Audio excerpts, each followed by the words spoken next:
Hello प्यारे बच्चों, आपका स्वागत करता हूं आपके अपने YouTube channel maths by Maninder Dhull में। आज हम आपके साथ डिस्कस करेंगे एक्सरसाइज 4.3। इस एक्सरसाइज में हम मूलों की प्रकृति के बारे में पढ़ेंगे। देखिए, द्विघात समीकरण के मूलों की प्रकृति किस प्रकार की होती है, उसको जानने के लिए हमें पहले द्विघात समीकरण के रूप का पता होना चाहिए। तो द्विघात समीकरण कैसा होता है? ax² + bx + c = 0 के रूप में लिख सकते हैं हम, जिसमें a कभी भी 0 के बराबर नहीं हो सकता है। हम फिर बात करेंगे b² - 4ac की। b² - 4ac क्या होता है? द्विघात समीकरण का विविधकर, डिस्क्रिमिनेंट इसको कहते हैं। द्विघात समीकरण का विविधकर क्या होता है? b² - 4ac को द्विघात समीकरण का विविधकर कहा जाता है, डिस्क्रिमिनेंट कहा जाता है। ये जो b² - 4ac है, यही डिसाइड करता है कि जो आपके मूल हैं वो वास्तविक होंगे या अवास्तविक होंगे। यदि b² - 4ac हमारे पास 0 से छोटा है, देखिए तीनों रूपों में हम डिस्कस करेंगे। यदि b² - 4ac 0 से छोटा है, या फिर 0 के बराबर है, या फिर 0 से बड़ा है।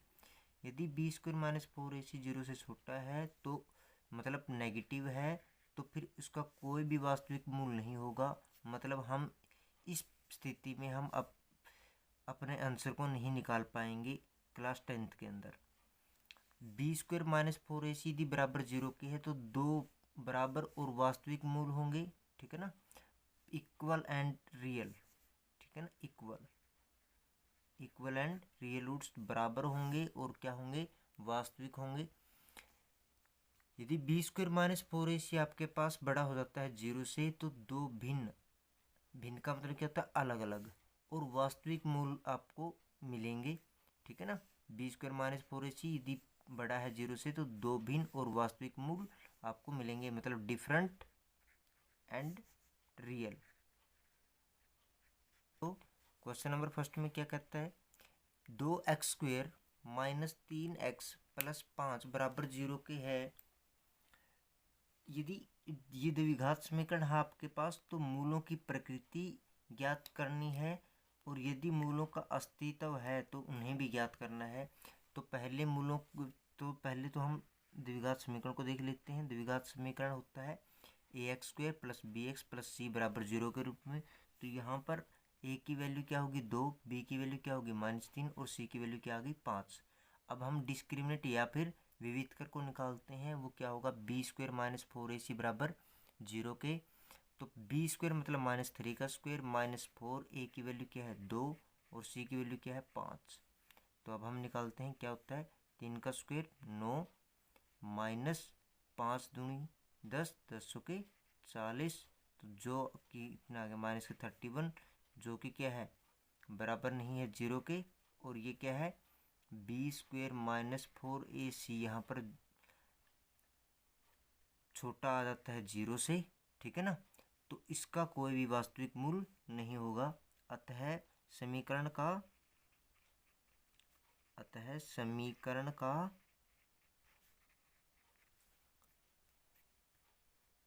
मूल, अतः समीकरण के मूल का के मूल वास्तविक नहीं होंगे।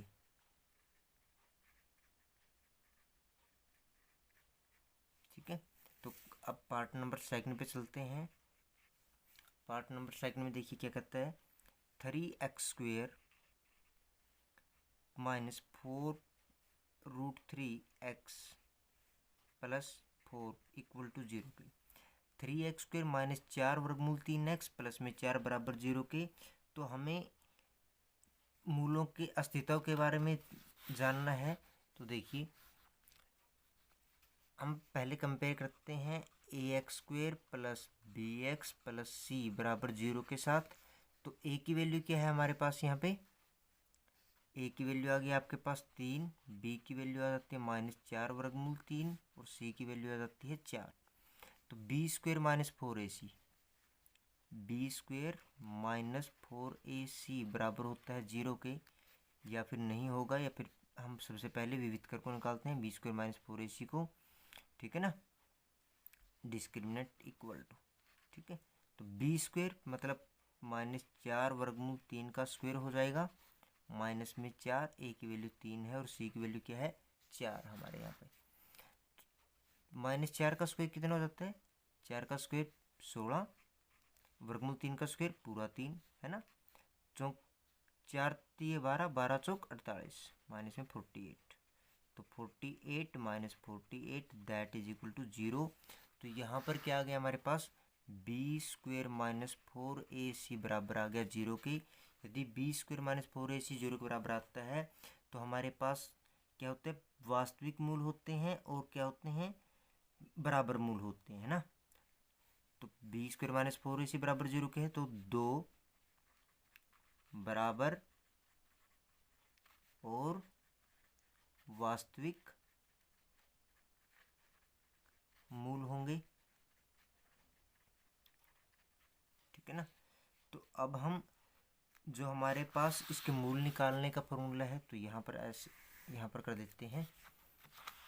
देखिए, जो द्विघात समीकरण को हम निकालते हैं तो कैसे निकालते हैं, -b प्लस माइनस वर्गमूल b² माइनस 4ac बाय में 2a, ठीक है ना। तो फॉर्मूला लगा देते हैं यहाँ पर, -b ये पहले से ही माइनस का है और एक ये माइनस, तो प्लस का 4 वर्गमूल 3 प्लस माइनस वर्गमूल b², 4 वर्गमूल 3 का क्या कर देंगे स्क्वायर, -4, a की वैल्यू क्या है 3 और c की वैल्यू क्या है 4 बाय में 2a, a की वैल्यू क्या है 3।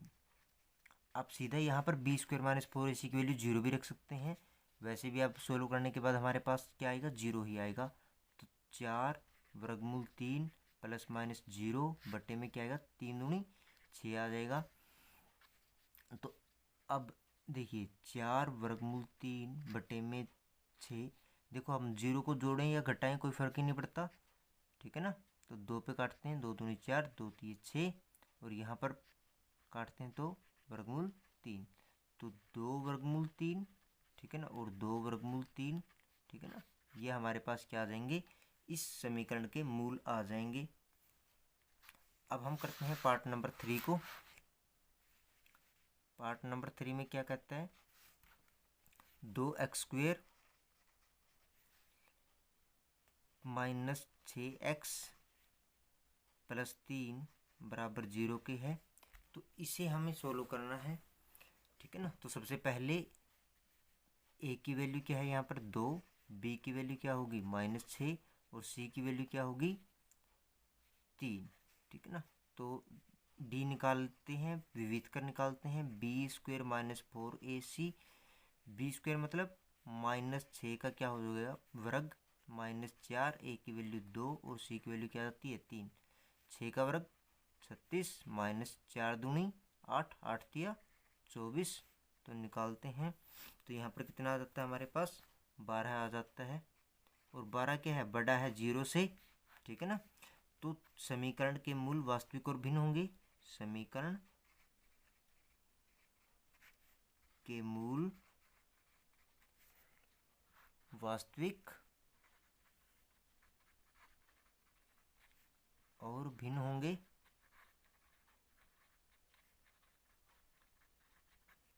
ठीक है ना। तो यहाँ पर हम निकाल देते हैं। देखिए हमारे पास फॉर्मूला क्या है, -b प्लस माइनस वर्गमूल b² माइनस 4ac बाय में 2a।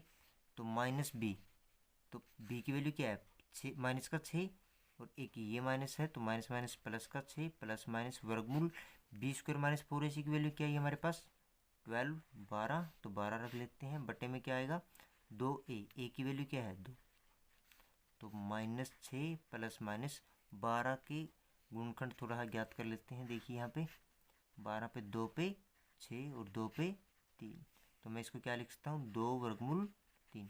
जो पेयर बनते हैं, जिनके जिनके जोड़े बनते हैं वो वर्गमूल से बाहर आ जाते हैं, जिसका जोड़ा नहीं बन पाता है वो वर्गमूल के अंदर ही रहते हैं। बटे में क्या आ जाता है 2 दूनी 4, ठीक है ना। तो अब 2 पूरे में से कॉमन आ सकता है, तो 2 को कॉमन ले लेते हैं, सॉरी प्लस का 6 था, तो 2 को कॉमन ले लेते हैं, तो 3 प्लस माइनस वर्गमूल 3 बचेगा बटे में 4, तो काटते हैं तो 2, ठीक है ना। तो हमारे पास जो मूल आए हैं इसके तो वो क्या होंगे, 3 प्लस वर्गमूल 3 बटे 2, एक तो मूल ये आ जाएगा और दूसरा मूल माइनस वाला 3 माइनस वर्गमूल 3 बटे में 2, तो ये आपके क्या आ जाएंगे, आंसर आ जाए, ठीक है ना। अब हम करते हैं क्वेश्चन नंबर सेकंड को। क्वेश्चन नंबर सेकंड में क्या कहता है, निम्न प्रत्येक द्विघात समीकरण में k का मान ज्ञात कीजिए, इसके दो मूल बराबर हों। निम्न प्रत्येक द्विघात समीकरण में k के मान ज्ञात कीजिए कि इसके दो मूल बराबर हों, ठीक है। तो पहले हमें क्या दिया गया है, 2x² प्लस kx प्लस 3 बराबर 0 के। तो हम सबसे पहले क्या निकालेंगे, विविधकर निकालेंगे, b² माइनस 4ac, d बराबर b² माइनस 4ac निकालेंगे। यहाँ पे a की वैल्यू 2 है, b की वैल्यू k रहेगी और c की वैल्यू क्या आएगी, 3 रहेगी हमारे पास, ठीक है ना। तो निकालिए, b² मतलब k² माइनस 4, a की वैल्यू क्या है 2 और c की वैल्यू क्या है 3, किसके बराबर रखेंगे, 0 के, क्योंकि मूल भिन्न b² माइनस 4ac बराबर 0 के कब होता है, जब दो बराबर और वास्तविक मूल हो, ठीक है ना। तो उसने शुरुआत में ही हमें कहा है कि इसके दो मूल बराबर हैं, ठीक है ना। तो मूल बराबर हैं तो k² माइनस 4 दूनी 8, 8 तिया 24 किसके बराबर आ जाएगा, 0 के। तो k² बराबर आ जाएगा 24 के। तो k की वैल्यू क्या आएगी आपके पास, वर्गमूल 24। तो वर्गमूल 24 को थोड़ा सा यहाँ पे सोल्व कर लेते हैं। तो 2 पे 12, 2 पे 6 और 2 पे 3 और 3 पे 1 आ जाता है। तो मैंने बताया था कि जिसके हम पेयर बना देते हैं, जिसके जोड़े बन जाते हैं, वो हमारे पास क्या होंगे, वर्गमूल से बाहर आ जाएंगे। तो यहाँ पर k² की वैल्यू क्या थी 24, तो k की वैल्यू आएगी प्लस माइनस 24, ठीक है ना। तो अब यहाँ पर आएगा प्लस माइनस 2 वर्गमूल 6, ठीक है ना। ऐसे क्यों होता है कि प्लस माइनस लगता है, क्योंकि k² है यहाँ पे, तो इसके दो हमारे पास क्या आ जाएंगे, रूट आ जाएंगे, ठीक है। जिसकी जितनी पावर होती है उसके उतने ही रूट या उतने ही मूल निकलते हैं, इसलिए प्लस माइनस का निशान लगाया जाता है, ठीक है। तो अगला देखते हैं, अगले part number second. Part number second में क्या कहता है, kx into x minus 2 plus 6 बराबर 0 के, ठीक है ना। तो अंदर थोड़ा सी मल्टीप्लाई कर लेते हैं इसको आसान करने के लिए। तो क्या होगा, k x की पावर 2 माइनस 2kx प्लस 6 बराबर 0 के।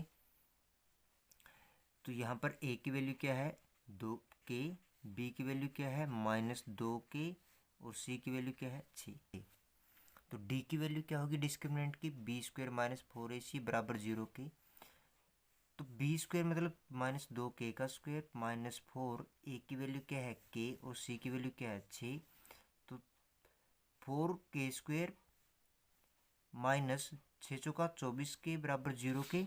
तो 4k यहाँ पर क्या आता है, देखिए 4k दोनों में से कॉमन आ जाता है, तो यहाँ पर क्या बचेगा k और यहाँ पर 6 चौका 24, तो 6 बचेगा, k से k कैंसिल आउट बराबर 0 के। या तो 4k 0 के बराबर होगा या फिर k माइनस 6 बराबर 0 के होगा। तो यहाँ से k की वैल्यू क्या आएगी 0 और यहाँ से k की वैल्यू क्या आएगी माइनस का 6 था ना, k माइनस 6 बराबर 0 के, तो k की वैल्यू क्या आएगी 6 आ जाएगी।